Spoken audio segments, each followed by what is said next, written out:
BRS అధినేత కేసీఆర్ అసెంబ్లీకి బయలుదేరారు. నందీనగర్లోని నివాసం నుంచి ఆయన అసెంబ్లీకి బయలుదేరారు. రాష్ట్ర అసెంబ్లీ బడ్జెట్ సమావేశాల్లో ఆయన పాల్గొంటారు.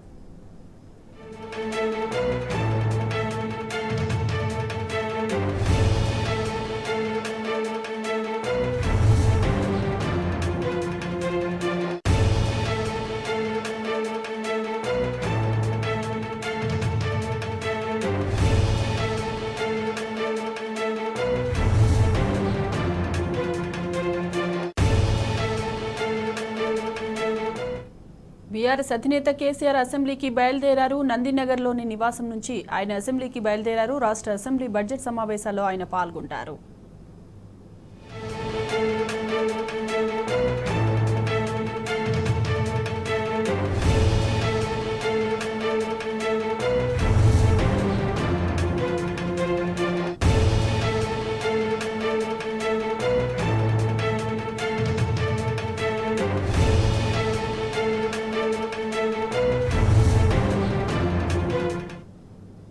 ఇక బీఆర్ఎస్ అధినేత కేసీఆర్ అసెంబ్లీకి బయలుదేరినట్టు తెలుస్తోంది. ఇక ఇదే అంశానికి సంబంధించి పూర్తి డీటెయిల్స్ మా ప్రతినిధి వంశీ అందిస్తారు. వంశీ,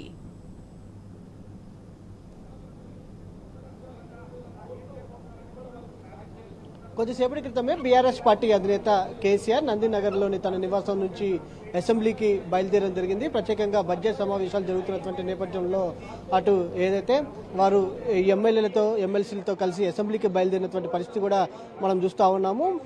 ప్రజెంట్ ఇప్పటికే మనం చూస్తూ ఉన్నాం బీఆర్ఎస్ పార్టీ పెద్ద ఎత్తున ప్రజా సమస్యలపైన అటు ప్రభుత్వాన్ని ప్రశ్నిస్తున్నటువంటి పరిస్థితి కూడా మనం చూస్తూ ఉన్నాము. బీఆర్ఎస్ పార్టీ అధినేత కేసీఆర్ ఆదేశానుసారం ఇప్పటికే ఎమ్మెల్యేలు అటు ఏదైతే పలు వాయిదా తీర్మానాలు కూడా నిన్న ఇచ్చినటువంటి పరిస్థితి కూడా మనం చూస్తూ ఉన్నాం. ప్రధానంగా బీఆర్ఎస్ పార్టీ అటు ఏదైతే అనేక సమస్యలపైన ప్రభుత్వంపై ఒత్తిడి తెస్తున్నటువంటి పరిస్థితి కూడా మనం చూస్తూ ఉన్నాము.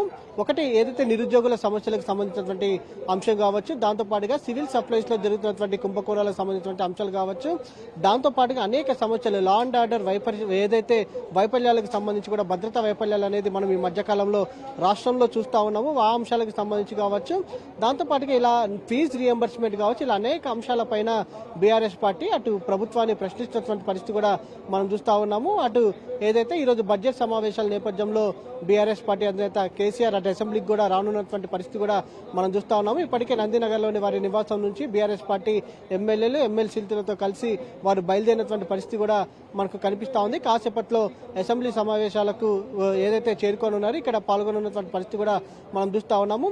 బీఆర్ఎస్ పార్టీ ముందు నుంచి కూడా అనేక అంశాలపైన ఏదైతే గతంలో బీఆర్ఎస్ పార్టీ ప్రవేశపెట్టినటువంటి బడ్జెట్ లో ప్రజారాజ్యకంగా ఉన్నటువంటి పరిస్థితి కూడా మనం చూస్తూ ఉన్నాము. ఏదైతే అనేక స్కీమ్స్ ను కూడా కాంగ్రెస్ ప్రభుత్వం వచ్చిన తర్వాత ఆపివేసినటువంటి పరిస్థితి కూడా మనం చూస్తా ఉన్నాం. ప్రజలు కూడా అనేక ఇబ్బందులు పడుతున్నటువంటి పరిస్థితి మనం చూస్తా ఉన్నాం. ఈ సందర్భంగా అటు బీఆర్ఎస్ పార్టీ అసెంబ్లీ సమావేశాలు చాలా ప్రతిష్టాత్మకంగా తీసుకుంది. ప్రజా సమస్యలను పరిష్కరించాలని కూడా అటు ప్రభుత్వం పైన ఒత్తిడి తెస్తున్నటువంటి పరిస్థితి కూడా మనం చూస్తా ఉన్నాము. ఈ సందర్భంగా ఈ రోజు అసెంబ్లీ సమావేశాల అనంతరం అటు కాళేశ్వర పర్యటనకు కూడా బీఆర్ఎస్ పార్టీ ఎమ్మెల్యేలు ఎమ్మెల్సీలు వెళ్లనున్నటువంటి పరిస్థితి కూడా మనకు కనిపిస్తా ఉంది. ప్రధానంగా అనేక సమస్యలు మనకి ఇక్కడ కనిపిస్తున్నటువంటి రాష్ట్రంలో నెలకొన్నటువంటి నేపథ్యంలో బీఆర్ఎస్ పార్టీ మాత్రం అటు ఏదైతే ప్రభుత్వం పైన ఒత్తిడి తెస్తున్నటువంటి పరిస్థితి కూడా మనం చూస్తూ కాసేపట్లో బీఆర్ఎస్ పార్టీ అధినేత కేసీఆర్ అటు బడ్జెట్ సమావేశాలకు ఏదైతే పాల్గొననున్నారో ఇప్పటికే నందీనగర్లోని వారి నివాసం నుంచి బయలుదేరినటువంటి పరిస్థితి కూడా మనం చూస్తా ఉన్నాం. Right Vamshi, thanks for the updates.